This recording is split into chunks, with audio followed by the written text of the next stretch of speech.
And welcome. David Levin here, Raise Your Inner Game Today. This is Tuesday, so we're talking sports and sports parenting. Fridays for all things inner game. Tuesday is for sports. And today the question is, how young is too young for mental performance training? And this is a serious question. As soon as kids start playing sports, their parents start worrying. All right? Is this good for them? Are they having fun? Are they getting good things out of it? Is it the right thing for our family? It's a lot to have your child be on a team, and of course there's a lot of stress and pressure for them. So I have parents ask me now and then, your material says high school and college athletes. Do you think it'd be okay for my 10-year-old twins, or would you be willing to work with my 12-year-old daughter? And to be honest, the answer to both of those used to be no. I think 13 or 14 is probably the youngest. It makes sense. But I'm working with a girl right now who's 12, 13 next month, and it's going great. She totally gets it. She likes it. She's using it. So that's my new lower limit answer. Depending on the child, 12 is the youngest. I think makes sense. Part of this is because of the nature of our program.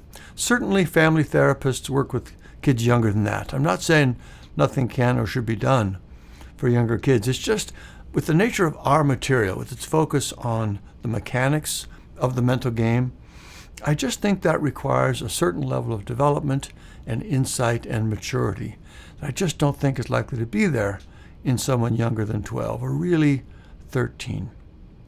I should also say, based on some developmental research I've heard recently, that might be different for girls than boys. Boys' lower limit might be a year older. Of course, it always depends on the individual child. So that's the developmental perspective. But I also do want to say, if your child is younger than 12 or 13, and the stress of playing that sport is affecting them so much that you're looking for help with their mental game, something's wrong there. Sports should not be that serious at that age. It just shouldn't. Now, I know some parents disagree with that.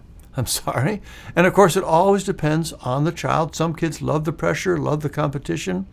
Others, like my daughter, for example, do not under any circumstances at any age.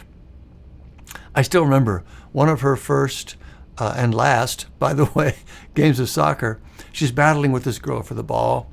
The other girl falls down, just a normal kind of trip and fall.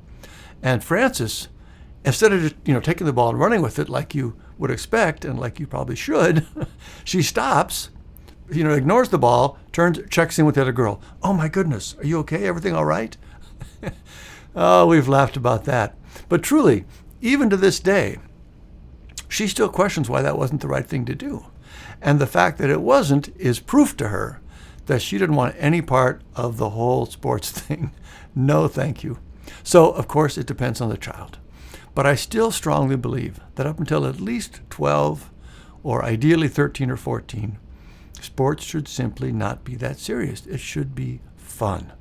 There are plenty of great and important things sports can teach kids about themselves, about challenging themselves, about how to work with and get along with others, about teamwork, just a ton of great things to learn. But they'll only do that if it's fun enough to keep going.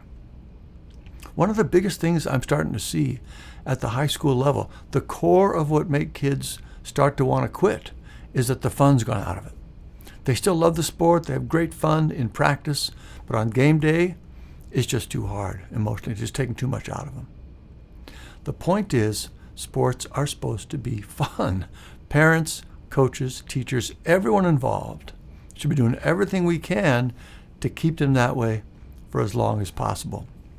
And in my work with the Sports Academy, I'm trying to help them bring the fun back, to be able to shut down all the stress and pressure and distraction and just play like they're loving it again. It really is super important and makes a world of difference. So anyway, that is my long answer to the question, how young is too young for mental performance training? For my kind of training anyway, and based on what I've seen in our work, I say 13 is the lower limit, maybe 12, depending on the child. And beyond that, we should all try to keep it as fun as possible for as long as possible. All right, I hope that makes sense. and that it was helpful. If you have teenagers in sports and want to help them bring the fun back into it or keep the fun in it, check out our Mental Game Starter Kit. It's a great set of resources to help you start boosting their mental game. It really gets things off to a great start. Just go to raiseyourinnergame.com, scroll to the bottom. You can learn about it and register there. It's all free, of course. It's super helpful. If you like what you heard on today's show, please do tell your friends and rate and review us on Apple Podcasts or wherever you get your podcasts. Help more people find the show and get the mental game boost they need. If you'd like to support the show so we can stay ad-free, please click the Buy Me a Coffee link below, and thank you for that, truly. Also, if you're listening to the audio podcast and you like video, we post all our episodes on YouTube now as well. There's a link to that in the show notes. And then finally, we'll close with Leo Tolstoy with his quote from the Raise Your Inner Game book. The ultimate purpose in life is to serve humanity. That's what we're doing, serving the people in our lives, our kids, each other.